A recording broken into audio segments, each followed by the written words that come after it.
আবারও অস্থির সবজির বাজার। সাপ্তাহিক ছুটির সকালে বাজারে গিয়ে বিড়ম্বনায় ক্রেতারা। গত সপ্তাহের তুলনায় প্রতিটি সবজির দাম কেজি প্রতি 20 থেকে 50 টাকা পর্যন্ত বেড়েছে।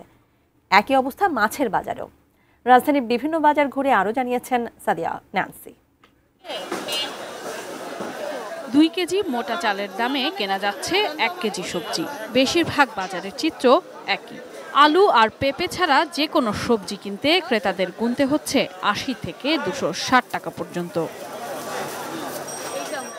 ছুটির দিনে সকালে তাই বাজার করতে এসে অসহায় ক্রেতারা। বেগুন আকার ও মান ভেদে 130 থেকে 260 টাকা। ঢেঁড়স, পটল, চিচিঙ্গার দাম কেজি প্রতি 80 থেকে 120 টাকা। কমেনি কাঁচামরিচের ঝাল, বিক্রি হচ্ছে 220 থেকে 240 টাকায়। দাম বাড়তি টমেটো, করলা, শসা, বরবটি, লাউ সহ প্রায় সব সবজির। বর্ষার কারণে এই কারণে সবজির দামটা বাড়ছে। কাস্টমার তো চিল্লাচিল্লি করে, আমরা তো নিরুপায়। আমরা তো মনে করেন 100 টাকা কিনে আনি তো 80 টাকা বিক্রি করতে পারবো না। সব জিনিস দাম বাড়ছে, গরিব কেমনি কি চলবে? প্রায় সব শ্রেণীর মানুষের কেনাকাটার তালিকায় থাকে ডিম। বেড়েছে তার দামও। মুরগির ডিমের ডজন বিক্রি হচ্ছে 150 টাকায়। হাঁসের ডিম হালি প্রতি 85 থেকে 90 টাকা। উৎপাদন কম, সাপ্লাই কম, এই জন্য একটু ক্রাইসিস।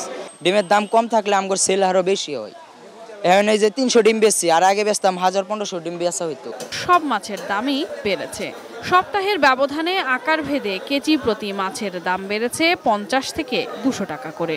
500 টাকা কেজি, কাচকি 500 টাকা কেজি। বন্দর বাজার আছে, শুক্রবার বিক্রি হয়ে গেছে। দেশি মাছ একেবারে কম, স্বল্প হারে মাছ তো সেজন্য দাম বেশি। যদিও বিক্রেতারা বলছেন মুরগির বাজার স্থিতিশীল, তবে ক্রেতাদের অভিযোগ মুরগির দামও বেড়েছে কেজি প্রতি 10 থেকে 20 টাকা। সোনালী হলো 310 টাকা আর ব্রয়লার হলো 160 টাকা। বেচা কিনা খারাপ দিকে তো দাম কমছে। মুরগি, খাসির মাংস, গরুর মাংস এগুলা তো বাড়তেই আছে। খাসি ও গরুর মাংসের বাজার স্থিতিশীল রয়েছে। 720 থেকে 780 টাকায় গরু এবং খাসি বিক্রি হচ্ছে 1200 টাকায়। Sadia Nancy, ATN news, Dhaka.